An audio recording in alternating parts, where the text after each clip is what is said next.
Ready steady पो. मार्च 2026 मध्ये आपण निर्देशांक, क्रमवाऱ्या आणि क्रीडा याच्यावरचे क्वेश्चन बघणार आहोत. एकूण 30 प्रश्न आहेत. 30 प्रश्नांपैकी तुम्हाला किती प्रश्न तुमचे बरोबर येत आहेत हे पाहायचंय आणि तुमची तयारी चेक करायचंय. इंडेक्स, रँकिंग आणि स्पोर्ट्स वरचे क्वेश्चन आपण पाहणार आहोत आणि काही एक्स्ट्रा बूस्ट क्वेश्चन सुद्धा आहेत या 30 क्वेश्चन्स मध्ये. जर तुम्हाला 27 पेक्षा जास्त पडले तर तुमची तयारी चांगली आहे. 25 ते 27 मध्ये पडले तर बरी आहे आणि 25च्या जर खाली असेल तर तुम्हाला तयारीची अत्यंत आवश्यकता आहे. तर वेळ वाया न घालवता चालू करूया. पहिला क्वेश्चन आहे तुमचा, वर्ल्ड हॅपीनेस रिपोर्ट 2026 मध्ये भारताचा क्रमांक कोणता? वर्ल्ड हॅपीनेस रिपोर्ट 2026 भारताचा क्रमांक विचारलेला आहे. जर बरोबर आन्सर येत असेल तर 1 गुण द्या आणि जर येत नसेल तर 0 गुण द्या. आन्सर आहे बी, 116वा क्रमांक लागतो भारताचा. ठीक आहे, 116वा. पहिलं कोण आहे बघा, पहिला आहे फिनलँड, दुसरा आहे आयर्लंड आणि तिसरा आहे डेन्मार्क. मग हेच देश नॉर्मली काय असतात, पहिल्या 1, 2, 3 मध्ये असतात. कोणते? फिनलँड, आयर्लंड आणि डेन्मार्क. ऑक्सफर्ड विद्यापीठातल्या वेलबिंग रिसर्च सेंटर द्वारे ही जी हॅपीनेस, वर्ल्ड हॅपीनेस इंडेक्स आहे ती काय केली जाते, पब्लिश केली जाते. Wellbeing research centre. वेलबिंग म्हणजे काय, तुम्ही कसे आहात, well. Okay, wellbeing research centre. पहिलं फिनलँड, दुसरं आयर्लंड, तिसरं डेन्मार्क. ओके, फिन म्हणजे काय, माशांना फिन्स असतात बरोबर. मग तुम्हाला पोहताना खूप आनंद होत आहे, मग आनंदाच्या इंडेक्स मध्ये त्यामुळे तुम्ही पहिल्यांदा आहात. आयर्लंड म्हणजे काय, तुमच्या डोक्यावर बर्फ आहे त्याच्यामुळे तुम्ही खूप शांत आहात आणि त्यामुळे आनंदी आहात, त्यामुळे आयर्लंड दुसऱ्यांदा आहे. आणि डेन्मार्क म्हणजे काय, गुहा. तुम्ही गुहेत राहतात त्यामुळे तुम्हाला दुःख काय, आनंद काय हे माहितच नाही, त्यामुळे तुम्ही नॉर्मली काय असता, आनंदीत असता. असं तुम्ही डेन्मार्क 3 नंबरला आहे. जर तुमच्या लक्षात राहिलं असं तर ठेवा. ओके, ह्या मी मेमरी ट्रिक्स सांगते की ज्याने तुम्हाला परीक्षेमध्ये क्लिक व्हावं. ओके, नेक्स्ट क्वेश्चन आहे, फिस्कल हेल्थ इंडेक्स FHI 2026 ज्याची दुसरी आवृत्ती नीती आयोगाने प्रसिद्ध केलेली आहे, त्या बाबतीत खालील विधानांवर विचार करायचा आहे. ईशान्य आणि हिमालयीन राज्यांच्या श्रेणीत आसामने अव्वल स्थान पटकावले आहे. हे विधान बरोबर आहे की चुकीचं आहे हे तुम्हाला बघायचं आहे. आणि ओडिशा, गोवा, झारखंड हे अचिव्हर श्रेणीत आहेत. याच्या 4 श्रेणी पडतात बरं का, अचिव्हर, फ्रंट रनर. ओके, अशा 4 श्रेणींमध्ये जे ओडिशा, गोवा आणि झारखंड हे अचिव्हर श्रेणीमध्ये येतात का, आणि ईशान्य आणि हिमालयीन राज्यांच्या श्रेणीत आसामने अव्वल स्थान पटकावले का नाही हे तुम्हाला सांगायचं आहे. आन्सर निवडलं का तुम्ही याचं? याचा आन्सर आहे फक्त 2. आता कोणत्या कॅटेगरीत असतात तर अचिव्हर, फ्रंट रनर, परफॉर्मर आणि ऍस्पिरेशनल अशा 4 कॅटेगरी असतात. या 4 कॅटेगरीमध्ये अचिव्हर कोण ठरलेला आहे, म्हणजे सगळ्यात उत्तम कॅटेगरीमध्ये ओडिशा, गोवा, झारखंड हे 3 राज्य आहेत ते अचिव्हर ठरलेले आहेत. फ्रंट रनर मध्ये आपला महाराष्ट्र कुठे आहे तर फ्रंट रनर मध्ये आहे. ओके, आणि आंध्र प्रदेश, पश्चिम बंगाल, केरळ, पंजाब हे काय आहेत, ऍस्पिरेशनल आहेत. ओके, ऍस्पिरेशनल स्टेट आहेत, राज्य आहेत, ऍस्पिरेशन या कॅटेगरीमध्ये येतात आणि आपला महाराष्ट्र फ्रंट रनर मध्ये येतो. पुढचा क्वेश्चन, प्रदूषित देशांच्या निर्देशांकात भारताचा कितवा क्रमांक आहे? प्रदूषित देशाच्या निर्देशांकात इथं आपली काय असते कॅटेगरी, रँक काय असते, हाय असते. आणि जिथं पाहिजे जसं गरिबीचे असेल किंवा हॅपीनेसचे असेल तिथं आपण लो मध्ये असतो. पण आता प्रदूषणाचा निर्देशांक आहे त्याच्यामुळं आपण 6व्या कॅटेगरीमध्ये आहोत. आपण इथे छक्का मारलेला आहे 6, त्यामुळे प्रदूषण आणि 6वा. आश्चर्याची गोष्ट आहे की जागतिक हवा गुणवत्ता जो आहे 2025चा हा जो रिपोर्ट आलेला आहे त्याच्यामध्ये सगळ्यात जास्त जगातील जे 4 सिटी आहेत, शहर आहेत, या 4 शहरांमधील 3 शहरं भारतात आहेत. एक आहे ते फक्त चीनमध्ये आहे आणि राहिलेली एक आहे ते चीनमध्ये आहे आणि राहिलेली 3 भारतात आहेत. त्याच्यामध्ये नवी दिल्ली सगळ्यात प्रदूषित राजधानी म्हणून तिनं गाजावाजा केलेला आहे. त्याच्यानंतर लोणी उत्तर प्रदेशमध्ये एक गाव आहे ते सर्वात प्रदूषित आहे. आणि बर्नी घाट, लक्षात ठेवा, बर्नी घाट हे मेघालय मधील एक गाव आहे. मेघालय मधील गाव आहे ते काय आहे, मेघालय मधील गाव आहे ते, खूप शहर आहे ते प्रदूषित आहे. मग लोणी, बनीघाट आणि नवी दिल्ली हे 3 शहर काय सर्वात प्रदूषित आहेत जगामध्ये आणि एक चीनमध्ये आहे. असे 4 मध्ये आपण 3 काय आहेत आपले इकडचे आहेत. 6वा भारत आहे एकूण सगळ्यांच्या रँकिंग मध्ये. लक्षात ठेव. पुढचा question, QS world university ranking 2026 मध्ये भारतातील कोणत्या संस्थेला सर्वोच्च स्थान मिळालेले आहे? क्यूएस वर्ल्ड युनिव्हर्सिटी रँकिंग 2026 त्याच्यामध्ये भारतात पहिल्यांदा कोण आहे असं विचारलेलं आहे. आन्सर आहे नवी दिल्ली. ओके, जगात ते 36व्या क्रमांकावर आहे पण भारतात पहिल्या क्रमांकावर आहे. Okay, IIT Delhi. Answer C. बरोबर आले असेल तर 1 गुण, चुकीचं आलं असेल तर 0 गुण. नेक्स्ट क्वेश्चन, भारतीय सैन्याने खेलो इंडिया विंटर गेम्स 2026 ची 6वी आवृत्ती जिंकली. खालीलपैकी कोणत्या पर्याय त्यांच्या पदक तालिकेचे योग्य प्रतिनिधित्व करतो? पदक तालिका. भारतीय सैन्य खेलो इंडिया विंटर गेम्स, ज्या खेलो इंडिया विंटर गेम्स 2026 झाल्या त्याच्यापैकी भारतीय सैन्यानं जे जिंकलेलं आहे ते आपल्याला पदक तालिका विचारलेली आहे. आन्सर काय आहे? 9, 6, 8. 9 सुवर्ण, 6 रौप्य आणि 8 कांस्य. Okay, 9, 6, 8. Next question, Khelo India winter games 2026 चे शुभंकर काय होते? मला वाटतं आन्सर दिसतंय सगळ्यांना, पण प्रामाणिकपणे जर येत असेल तर 1 गुण द्यायचा आणि नसेल येत तर 0 गुण द्यायचा आहे. सांगा आन्सर. शीन ए शान, हिमकप, स्नो लिओपर्ड. बरोबर, स्नो लिओपर्ड माहित आहे ना, तो त्याला नाव दिलेलं आहे शीन ए शान आणि तो विंटर गेम्सचा काय आहे? मॅस्कॉट आहे. नेक्स्ट क्वेश्चन, 2026 मध्ये रणजी ट्रॉफी कोणत्या राज्याने जिंकली? आणि ही पहिल्यांदाच त्यांनी जिंकलेली आहे. आन्सर निवडलं जम्मू आणि काश्मीर यांनी रणजी ट्रॉफी 2026 जिंकलेली आहे. भारतीय क्रिकेटचे जनक हे रणजित सिंह होते. 1934 पासून या ट्रॉफीला सुरुवात झालेली आहे. ICC पुरुष T20 विश्वचषक 2026 मध्ये प्लेअर ऑफ द टुर्नामेंट पुरस्कार कोणी जिंकला? ICC पुरुष T20 विश्वचषक कोणी जिंकला? इंडियाने जिंकला. त्याच्यामध्ये प्लेअर ऑफ द टुर्नामेंट हा पुरस्कार कोणाला मिळाला असा क्वेश्चन आहे. कोणाला मिळालेला आहे? संजू सॅमसन. आन्सर आहे बी, संजू सॅमसन यांना प्लेअर ऑफ द टुर्नामेंट हा पुरस्कार मिळालेला आहे. नेक्स्ट क्वेश्चन, पहिल्या Khelo India tribal games. Okay, आता ही महत्वाचं का ठरतं तर पहिल्यांदाच झालेले आहेत Khelo India tribal games. Tribal म्हणजे काय? आदिवासी. बरोबर. 2026 खालील विधानांवर विचार करायचा आहे.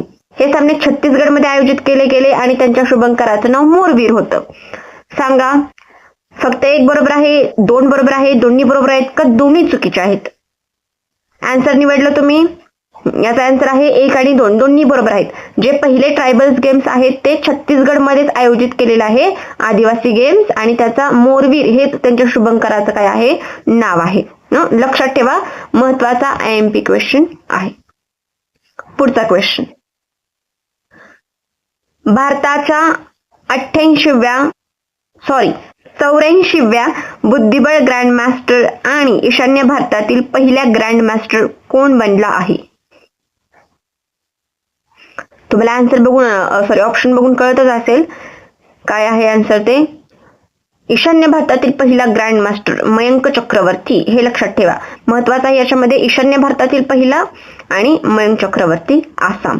ओके, नेक्स्ट क्वेश्चन, टेनिस मधील सनशाईन डबल या संज्ञेचा अर्थ काय होतो? ABCD चूज करा तुम्ही.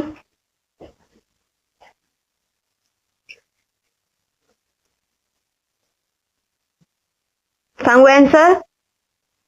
एकाच वर्षात इंडियन वेल्स आणि मियामी ओपन या दोन्ही स्पर्धा जिंकणे. ओके,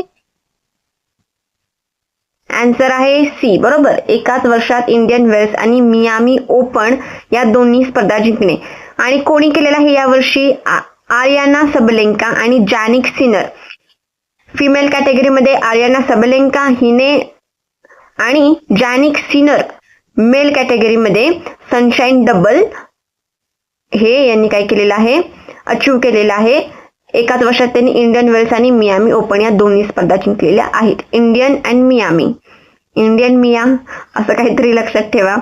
फक्त ह्या ट्रिक्स आहेत, मेमरी ट्रिक्स तुम्हाला लक्षात राहण्यासाठी. ओके. भारत 2028 मधील वर्ल्ड इनडोअर ॲथलेटिक्स चॅम्पियन्सचे आयोजन कुठे करणार आहे? एक माहिती आहे की 2028 मध्ये वर्ल्ड इनडोअर ॲथलेटिक्स चॅम्पियनशिप आयोजन कोण करणार आहे? याचं आयोजन भारत करणार आहे. आता कुठे करणार आहे? निवडला आन्सर भुवनेश्वर. आन्सर आहे बी, भुवनेश्वर इथे वर्ल्ड इनडोअर ज्या ॲथलेटिक्स चॅम्पियनशिप आहे त्याचं आयोजन भुवनेश्वर इथे करणार आहे. ग्लोबल टेररिझम इंडेक्स 2026 बाबत खालील विधानांवर विचार करा. पाकिस्तान हा दहशतवादामध्ये सर्वाधिक प्रभावित झालेला देश म्हणून पहिल्या क्रमांकावर आहे आणि सर्वाधिक प्रभावित राष्ट्रांच्या पहिल्या 10 मध्ये भारताचा क्रमांक लागतो. पहिलं आणि दुसरं कोणतं बरोबर आहे? का दोन्ही बरोबर आहेत की दोन्ही चुकीचे आहेत हे तुम्हाला निवडायचं आहे.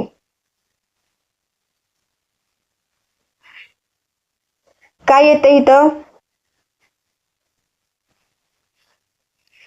पाकिस्तान दहशतवाद सर्वाधिक प्रभावित. निवडला आन्सर तुम्ही? आन्सर आहे फक्त एक.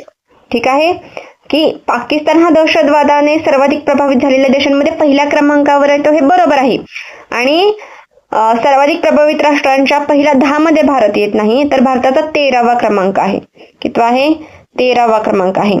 ये 13 मेरा मत कर, नहीं तो दहशतवाद के इंडेक्स में हम पहले 10 में आ जाएंगे, है ना. 13वा क्रमांक आहे भारताचा. ओके. कोण करतं ही जी यादी आहे ती कोण पब्लिश करतं? तर institute of economics and peace, okay, यांच्याद्वारे प्रकाशित केली जाते. पाकिस्ताननंतर बुर्किना फासो आणि नायजर हे सर्वात जास्त प्रभावित देश आहेत. बुर्किना फासो मध्ये पण सध्या काय चाललेलं आहे? खूपच इनसिक्युरिटी आहे आणि उठाव वगैरे सारखे चालू असतात त्यांच्यामध्ये. Burkina Faso, Pakistan, Burkina Faso आणि नायजर, पाबुना. ओके. ठीक आहे. आता आपण एक्स्ट्रा बूस्ट क्वेश्चन आहेत ते घेणार आहोत आणि असे एकूण मिळून जेवढे क्वेश्चन होतील त्यापैकी तुमचा स्कोर किती झालाय ते तुम्ही कमेंट करायचे.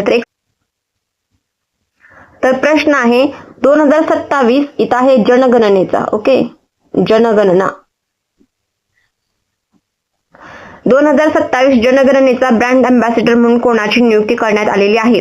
जर तुम्हाला आन्सर माहित असेल तर तुम्हाला 1 गुण द्या. इथलं आन्सर बघून 1 गुण देऊ नका. आन्सर आहे सुदर्शन पटनायक यांना 2027 जनगणनेचा ब्रँड अँबॅसिडर म्हणून नियुक्ती करण्यात आली आहे. ओके. हे काय आहेत? भारतीय वाळू शिल्पकार आहेत सुदर्शन पटनायक. पुढचा क्वेश्चन, भीम ॲपचे ब्रँड अँबॅसिडर म्हणून कोणाची नियुक्ती करण्यात आलेली आहे? महेंद्रसिंग धोनी, विराट कोहली, रोहित शर्मा, सचिन तेंडुलकर. आन्सर येत असेल तर 1 गुण, नसेल येत तर 0 गुण. आन्सर आहे महेंद्रसिंग धोनी. भीम ॲपचे ब्रँड अँबॅसिडर कोणाची नियुक्ती झालेली आहे? महेंद्रसिंग धोनी. पुण्यश्लोक अहिल्यादेवी होळकर शेतकरी कर्जमाफी योजना कोणत्या राज्याची आहे? आता या नावावरूनच कळतंय की पुण्यश्लोक अहिल्यादेवी होळकर शेतकरी योजना कोणाची असेल? महाराष्ट्र. मध्य प्रदेश आणि महाराष्ट्रामध्ये तुमचं कन्फ्युजन होऊ शकतं, पण ती आहे महाराष्ट्र या राज्याची. ठीक आहे, महाराष्ट्र. महाविस्तार AI कशाशी संबंधित आहे? शेतीची उत्पादकता वाढवण्यासाठी, आरोग्याशी रिलेटेड आहे, शहरी वाहतूक, शालेय शिक्षणासाठी. ABCD. उत्तर निवडा. बरोबर येत असेल तर 1 गुण द्या, चुकीचे येत असेल तर 0 गुण द्या. शेतीसाठी उत्पादकता वाढवण्यासाठी आन्सर आहे शेतीची उत्पादकता वाढवण्यासाठीचं AI आहे महाविस्तार AI. सरकारने सगळ्या शेतकऱ्यांसाठी हे महाविस्तार AI इन्स्टॉल करणं आता जरुरी ठरवलेलं होतं. बरोबर, सगळ्यांना करायला लावलं होतं इन्स्टॉल. नमो ड्रोन दीदी योजना काय आहे?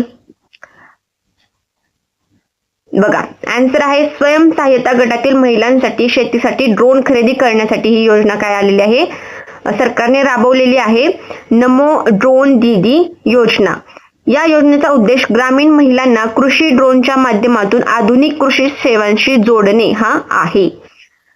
कृषी सहाय्यता गटातील महिलांसाठी शेतीसाठी ड्रोन खरेदी करणे आन्सर आहे. स्वयंसहाय्यता माहिती आहे ना, सेल्फ हेल्प ग्रुप, एसएचजीज, त्यातल्या महिलांसाठी. भारत विद्युत शिखर संमेलन 2026 आहे बरं का, हे 24 नाही, 2026 ची संकल्पना काय होती, 2026 ची संकल्पना काय होती. भारत विद्युत शिखर संमेलन काय आहे, विकासाला विद्युतीकरण, शाश्वतेला सक्षमीकरण, जागतिक स्तरावर जोडणे. आन्सर ए, विकासाला विद्युतीकरण, शाश्वतेला सक्षमीकरण. हे काय करायचे आपल्याला, जागतिक स्तरावर जोडायचं आहे. पुढचा प्रश्न, भारतातील पहिले मायक्रो अल्गी आधारित एअर टॉवर कुठे बसवण्यात आले आहे. मायक्रो अल्गी या तंत्रज्ञानाचा वायू प्रदूषण कमी करण्यासाठी वापर केला जातोय, तर ते कुठं केलेलं आहे, नवी दिल्ली येथे, भारताच्या राजधानीत. मायक्रो अल्गी लक्षात ठेवा. ऑपरेशन जेरिको कशाशी संबंधित आहे. ऑपरेशन जेरिको आन्सर आहे ए, बरोबर, मिझोरम मधील अंमली पदार्थांविरुद्ध कारवाई करण्यासाठी. जेरिको वरून कळते की हे काहीतरी मिझोरम त्या साईडचं काहीतरी नाव असणार आहे, पण आता मणिपूर, नागालँड हे सगळेच 7 सिस्टर मध्ये येतात, बरोबर. मिझोरम आणि ऑपरेशन जेरिको लक्षात ठेवा. पुढचं, डिजिटल पेमेंट जागृती सप्ताह 9 ते 15 मार्च दरम्यान साजरा केला जातो, तर त्याची संकल्पना काय होती. डिजिटल पेमेंट जागृती सप्ताह, पेमेंट जे आपण करतो ना त्याच्याविषयी, कधी 9 ते 15 मार्च दरम्यान. मग आता असाही प्रश्न विचारला जाऊ शकतो की डिजिटल पेमेंट जागृती सप्ताह कधी साजरा केला जातो. मग तुम्ही लक्षात कसं ठेवणार, मग डिजिटल पेमेंट करतो, no no no no no नाही मी करणार. मग 9 ला काय म्हटलं जातं हिंदीमध्ये, हिंदीमध्ये नो, बरोबर, 9 ला नो म्हटलं जातं, 9 10. मग डिजिटल पेमेंट करतो, नो नो नो नो. आणि मग हे 9 वरून सप्ताह आहे म्हटल्यानंतर साधारण तुमच्या लक्षात येईलच 9 ते 15. आणि त्याची संकल्पना काय आहे, तर थोडे ध्यान से, डिजिटल पेमेंट करताना आता सायबर फ्रॉड जितके होत आहेत त्याच्यावरून काय आहे संकल्पना, थोडे ध्यान से. Okay, next question, Unlikely Paradise या पुस्तकाचे लेखक कोण आहेत. अनलाइकली पॅराडाइज आन्सर निवडलं तुम्ही, A B C D. Answer आहे संजय राऊत. संजय राऊत यांचं पुस्तक आहे अनलाइकली पॅराडाइज. गोवर्धन परिक्रमा करणाऱ्या पहिल्या महिला राष्ट्रपती कोण ठरल्या आहेत. गोवर्धन परिक्रमा द्रौपदी मुर्मू, ज्या भारताच्या 15व्या राष्ट्रपती आहेत आणि पहिल्या राष्ट्रपती आहेत, पहिल्या महिला राष्ट्रपती ज्यांनी गोवर्धन परिक्रमा पूर्ण केलेली आहे. नेक्स्ट क्वेश्चन, उल्हास नवभारत साक्षरता अभियानामध्ये संपूर्ण साक्षर झालेले केंद्रशासित प्रदेश कोणते. सांगा याचा आन्सर काय आहे. 2026 मार्च मध्ये हा डाटा विचारलेला आहे, मार्च 2026 चा, की आत्ता याच्यामध्ये संपूर्ण साक्षर झालेलं केंद्रशासित प्रदेश कोणता आहे. कोणता आहे, चंदीगड. ओके, याच्या अगोदर लडाख झालेला आहे संपूर्ण साक्षर केंद्रशासित प्रदेश. ओके, नेक्स्ट क्वेश्चन, भारतातील पहिले समुद्री केंद्र कुठे स्थापन करण्यात आले. उमरीगाव मध्य प्रदेश. समृद्धी केंद्र, भारतातील पहिलं समृद्धी केंद्र कुठं स्थापन करण्यात आलंय, उमरीगाव मध्य प्रदेश इथे स्थापन करण्यात आलेलं आहे. उमरीगाव मध्य प्रदेश लक्षात ठेवा. उमरी, समृद्धी, अशा केंद्रांचा उद्देश ग्रामीण भागातील नागरिकांना विविध सेवा आणि सुविधांशी जोडणे हा आहे. थोडक्यात समृद्धी केंद्र कसं असेल ते ई सेवा केंद्र किंवा जे सरकार वेगवेगळं केंद्र काढतं ना त्या टाईप मध्येच आहे हे समृद्धी केंद्र. आणि पहिलं कुठं स्थापन करण्यात आले तर ते उमरीगाव मध्य प्रदेश इथे स्थापन करण्यात आलेलं आहे. भारतातील पहिले AI खाजगी विद्याशाखीय विद्यापीठ कुठे स्थापन करण्यात आली आहे? पहिलं आहे AI आणि खाजगी बहुविद्याशाखीय मल्टिपल ब्रांचेस आहेत त्याला विद्यापीठ असं कुठं स्थापन करण्यात आलं आहे? तर चंदीगड विद्यापीठ उत्तर प्रदेश. आता चंदीगड म्हणाल्यानंतर तुम्हाला पंजाब चंदीगड ते वाटेल, तर नाही, तर विद्यापीठाचं नाव आहे चंदीगड विद्यापीठ आहे उत्तर प्रदेशमध्ये. AI केंद्रित उच्च शिक्षण दिलं जाणार आहे AI शी रिलेटेड आणि बहुविद्याशाखीय म्हणजे खूप ब्रांचेस त्याच्या तिथं असणार आहेत. त्याचा अभ्यासक्रमामध्ये काय असणार आहे? समावेश असणार आहे. चंदीगड विद्यापीठ Uttar Pradesh. Next question, Hanuman project कोणत्या राज्याने सुरू केला आहे? हनुमान प्रोजेक्ट कोणत्या राज्याने सुरू केलेला आहे? निवडलं आन्सर? आन्सर आहे ए, आंध्र प्रदेश या राज्याने हनुमान प्रोजेक्ट चालू केलेला आहे. हा प्रोजेक्ट काय आहे रे? तर वन्यजीव आणि मानवामध्ये जो संघर्ष होतो तो कमी करण्यासाठी आंध्र प्रदेशने हा हनुमान प्रोजेक्ट लॉन्च केलेला आहे. तर या हनुमानमध्ये बघा, हनुमान H फॉर हिलिंग आहे and A for and healing and nurturing, units for monitoring, aid and nursing of wildlife असा त्याचा लॉंग फॉर्म आहे. Healing and nurturing units Andhra Pradesh राज्याने स्थापन केलेले आहेत. कशासाठी? For monitoring, aid and nursing, monitoring लक्ष ठेवण्यासाठी, एड सहाय्यता करण्यासाठी, अँड नर्सिंग त्यांचं नर्सिंग करण्यासाठी ऑफ वाईल्ड लाईफ, मानव आणि वन्यजीव यांच्यातील संघर्ष कमी करण्यासाठी हा हनुमान प्रोजेक्ट आंध्र प्रदेश सरकारने लॉन्च केलेला आहे. आपण हे जे क्वेश्चन बघितले यापैकी तुम्हाला किती मार्क्स पडलेले आहेत ते तुम्ही कमेंटमध्ये लिहायचं आहे. आणि नेक्स्ट व्हिडिओ आहे तो आपण विज्ञान तंत्रज्ञान या क्वेश्चन्सवरचा घेणार आहोत मार्च 2026 मधील. जसं तुम्ही बघत असाल हे क्वालिटी क्वेश्चन्स आहेत जे एक्झाम फोकस्ड आहेत, एक्झाम मध्ये येण्याची शक्यता दाट आहे, असे महत्वाचे क्वेश्चन फक्त उचललेले आहेत. तर नेक्स्ट क्वेश्चन जे असतील त्यासाठी तुम्ही चॅनलला सबस्क्राईब करा, ज्याने की ते तुम्हाला लगेच नोटिफिकेशनच्या बेल आयकॉनवर तुम्ही क्लिक करा, ज्याने की तुम्हाला लगेच नोटिफाय होईल माझा व्हिडिओ आला की. आणि माझ्यासोबत राहा. थँक्यू.